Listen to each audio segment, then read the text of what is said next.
Olá, bem-vindos ao canal. Aproveitam e se inscrevam que vai vir muita novidade legal aí, hein? A gente tá preparando aí uns vídeos falando sobre algumas técnicas de permacultura em jardim, cultivos. Muita novidade aí, hein, gente? Aproveita, se inscrevam, ative o sininho e se gostar do vídeo, dá um like. Não esqueça lá no final, lá, dá um like se gostar. Hoje vamos falar sobre adubos, mais especificamente de humus. Quais são os humus que existem? Quem são os fabricantes, os produtores de humus? E depois uma geral assim falando sobre outros adubos, né? As diferenças e o que muda de um para o outro. Bom, vamos lá. São vários adubos na natureza, mas na verdade todos os adubos eles se tornam químicos.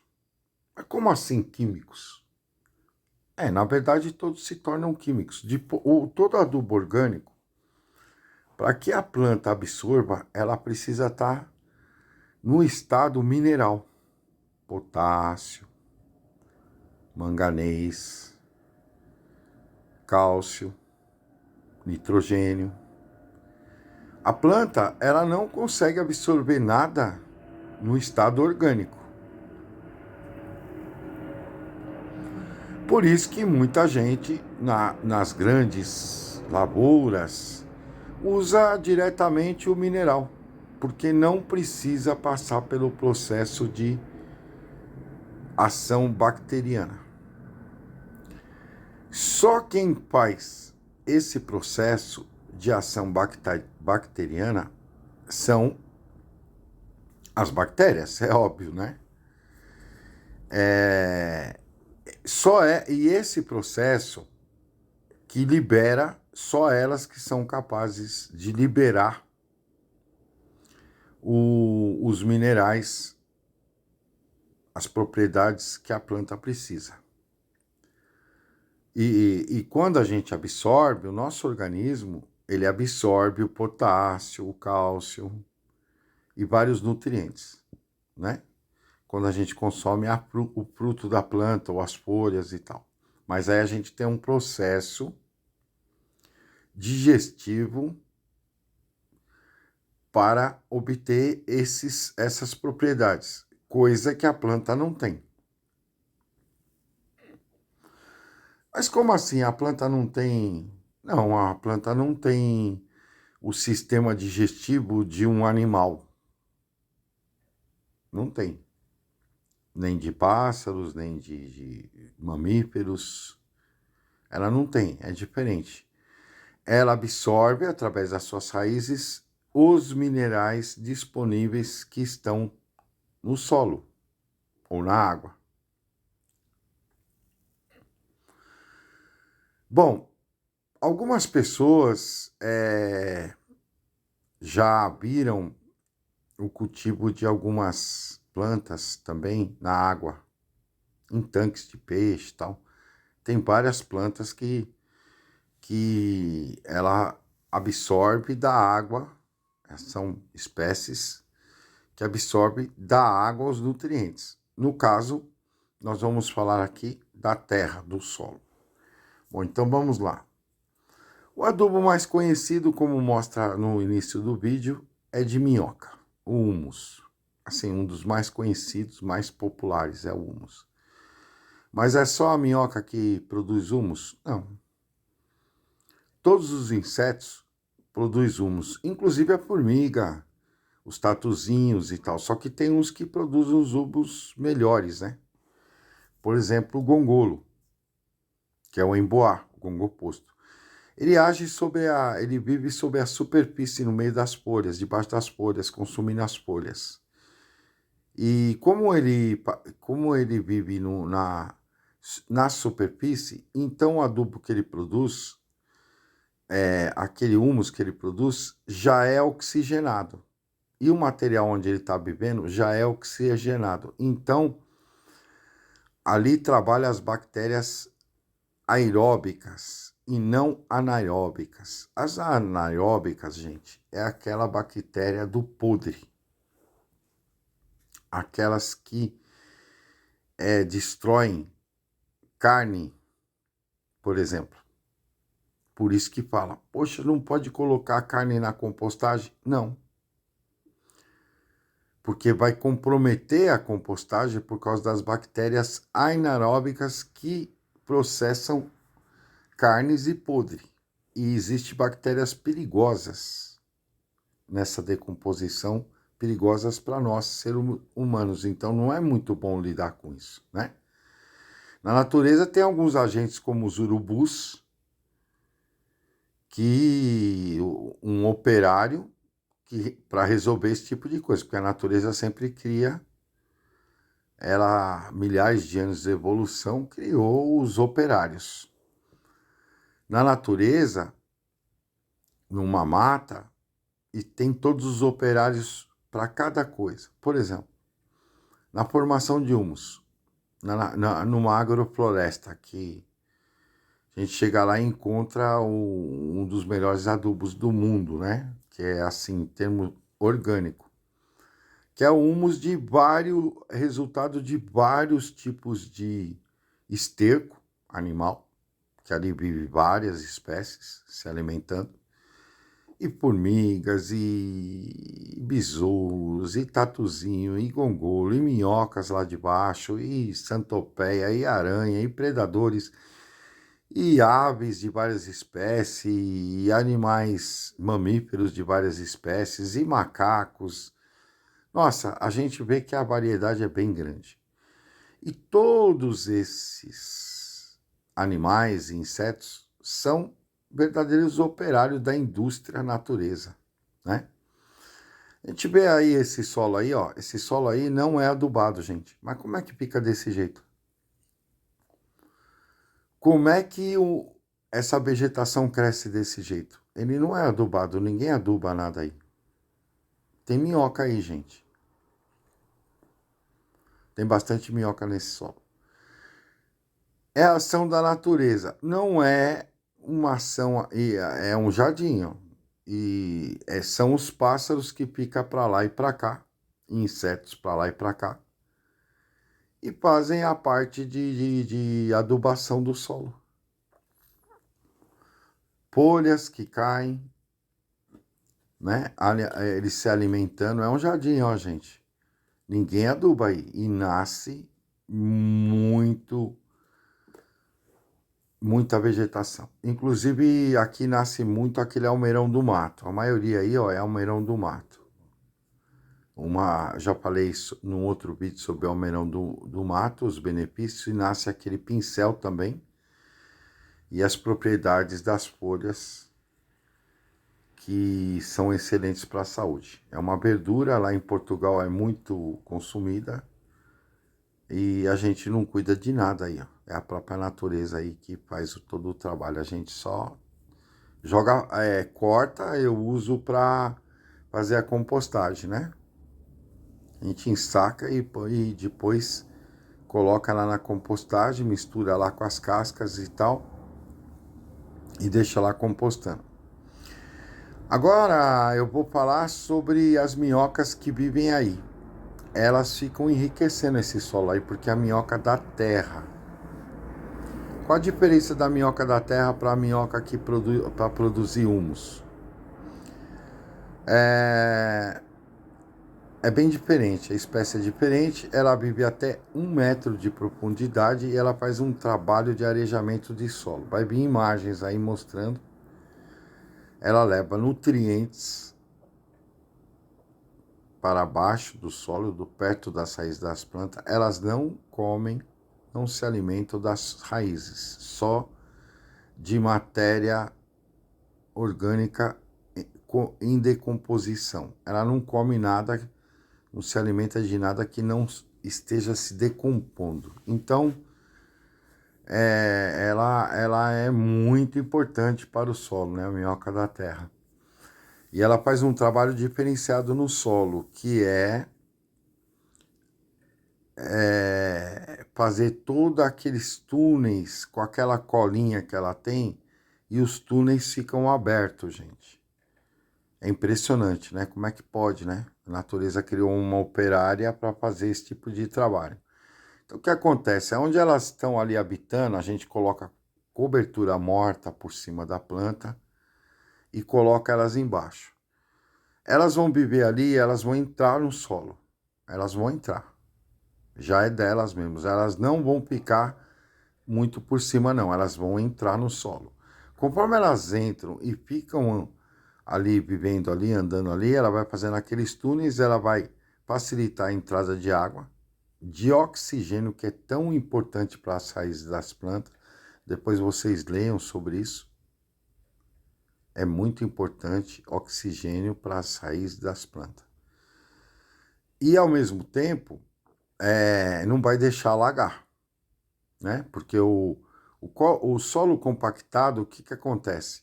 Às vezes a água fica em cima durante muito tempo, dependendo do solo, alaga. E ela não deixa. A água desce e depois entra nos canais e vai descendo até chegar lá na parte de baixo, que tem os canais de água, lá embaixo, que é onde as grandes árvores absorvem a água, né, de 20, 30 metros de altura, mas aí esse é assunto para outro vídeo. Vamos falar sobre a parte dos adubos. Então, a minhoca da terra, ela gera humus. Gera, claro, o esterco da minhoca da terra é humus. Só que ela não é uma grande produtora assim, né? E ela também não tem uma reprodução assim tão grande quanto a Califórnia ou a gigante africana. Qual a diferença da gigante africana para a Califórnia, gente? A gigante africana, ela precisa de um material mais processado e envolve muito esterco bovino ou equino. Por quê? E o material tem que estar meio moído, meio triturado e já semi-compostado para ela se alimentar. A minhoca Califórnia já é diferente. Pode pegar o resto das cascas, né? E colocar para elas ali. Quando começa a se deteriorar, ela já vai fazendo todo o trabalho, né? De se alimentando e produzindo humus. É diferente. Ela não precisa de tanto de esterco, por exemplo, né? Para poder processar. Inclusive, elas são usadas em composteiras domésticas, aquelas composteiras que o pessoal está vendendo, que é para processar aqueles restos de cozinha, de casca, tudo. Tem todo o processo aí, vídeo explicando, inclusive composteiras à venda, usando a minhoca Califórnia. Já a africana não, ela já é produzida para alimentar pássaros, para pescaria, que ela é maior, e ela é usada também para alimentar peixes, né, de aquário e tal, porque ela é maior, né? Ela dá numa quantidade boa também, dá mais volume. Só que ela é cultivada já em grandes assim, espaços bem maiores, que são não que se não pode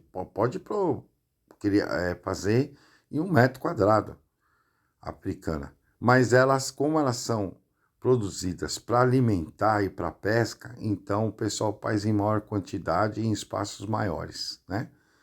E usam esterco, que é para ter produção, porque no caso da minhoca africana, ela é para pesca e para alimentar animais.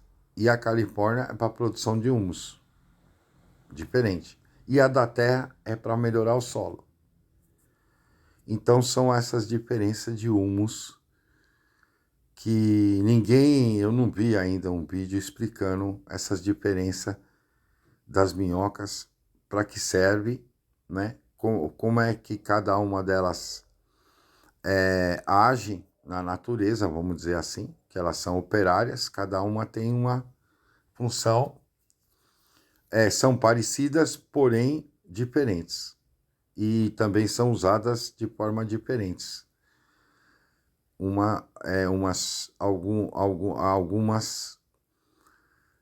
Alguns tipos de minhocas nem são usadas, porque tem várias espécies.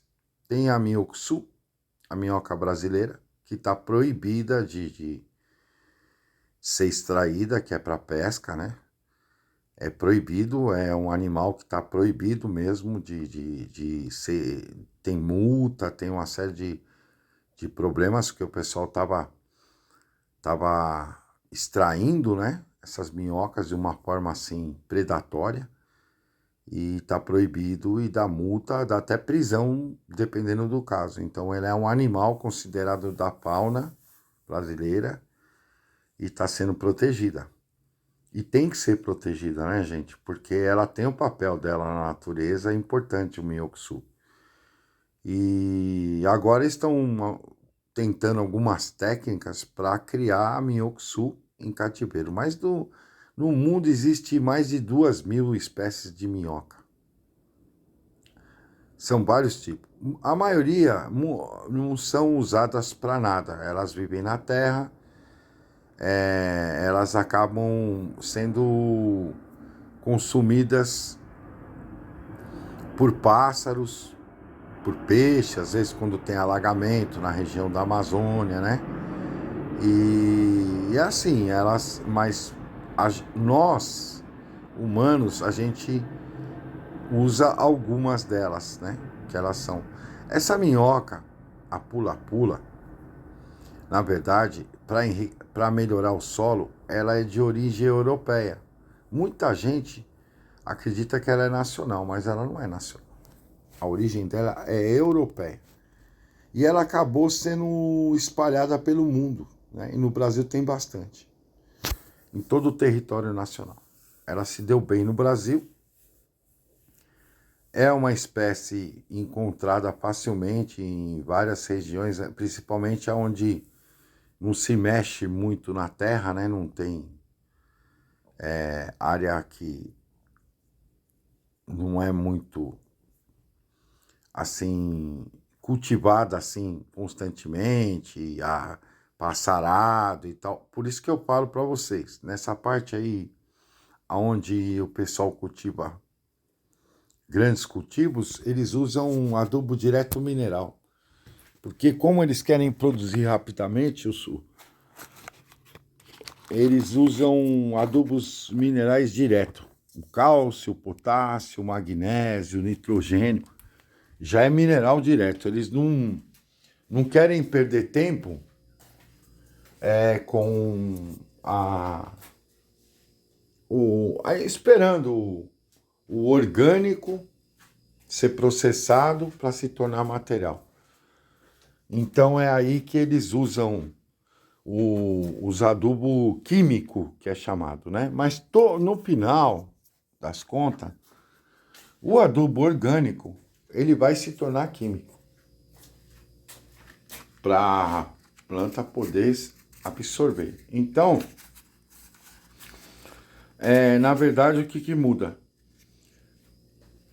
Não é que o adubo orgânico seja melhor, gente. Tem muita gente que acha que o adubo, por ser orgânico, ele é melhor do que o químico. Não. O químico, ele é o mesmo adubo que vai ser o resultado do adubo orgânico. Então é isso, gente. As 3 espécies de minhoca mais conhecida, mais usada, né? Aí eu tenho algumas plantas de comestíveis no meio da Pausaíris, mas na verdade essa Pausaíris aí, ó, ela tá bem mais bonita do que a outra do outro lado. Por quê? Aí adubado, aquele sistema, ela deu flores lindas, eu mostrei, vai aparecer algumas imagens. E eu tenho outra lá num outro canteiro lá que eu não adubei e não fiz nada. Ficou bem mais pequenininha, não morreu porque ela é bem resistente, mas o adubo muda tudo. Muda o tamanho, muda as flores, muda tudo, a quantidade de flores. Produz mais, na verdade, né? Cresce mais, fica mais bonito. Agora, o principal sistema aí, gente, é a porração de solo. Então, ó, essa parte onde a gente pisa aí é porração de solo. Aí debaixo tá cheio de minhoca da terra. Tá, o que que acontece?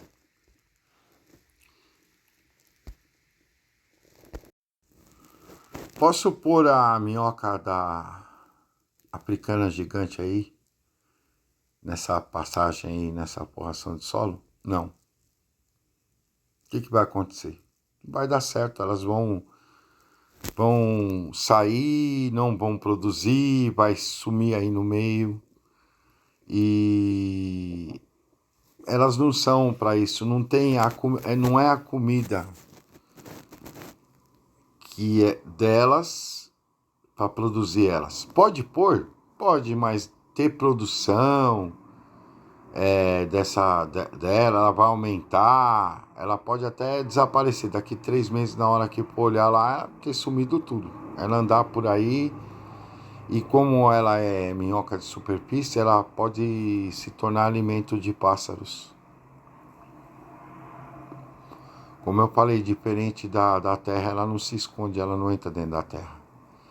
A da terra, ela se esconde, ela entra dentro da terra. Então ela não é tão predada. Porque ali debaixo eu já expliquei. Debaixo da porração de solo, existem vários predadores.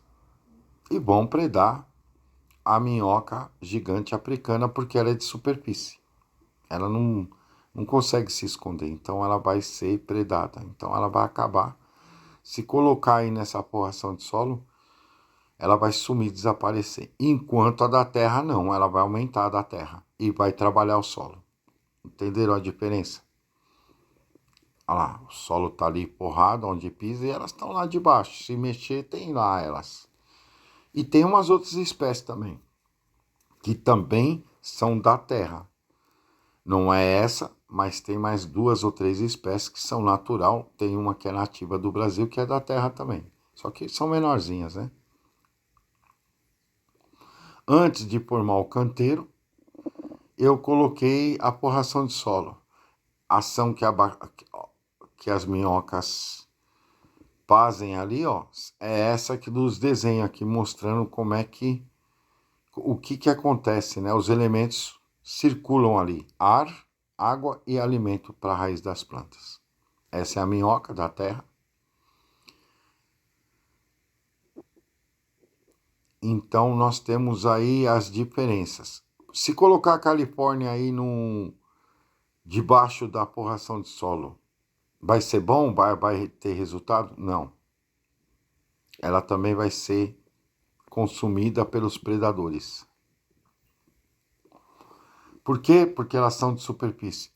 E o gongolo? O gongolo ele vai sobreviver aí debaixo dessa porração de solo? Vai. Por quê? Porque eles não são predados. Eles não têm predador. Eles têm uma defesa natural e eles não são consumidos por predadores. Se tiver um ou outro, então eles conseguem se desenvolver, eles ficam ali naquele meio daquele material e eles aumentam, eles não são predados. Enquanto a Califórnia e a minhoca africana, ela vai, se for usado dessa forma debaixo da porração de solo, primeiro que o humus que ela vai produzir não vai ser muito, porque não vai ter material suficiente para se alimentarem. Bom, então vou ficando por aqui. Se curtiu, gostou das informações, curte aí. Não esquece de curtir, ative o sininho. E até o próximo vídeo. Fiquem com Deus. E não se esqueçam de se inscrever mais uma vez, porque vai vir muita novidade aí sobre técnicas de permacultura em jardim.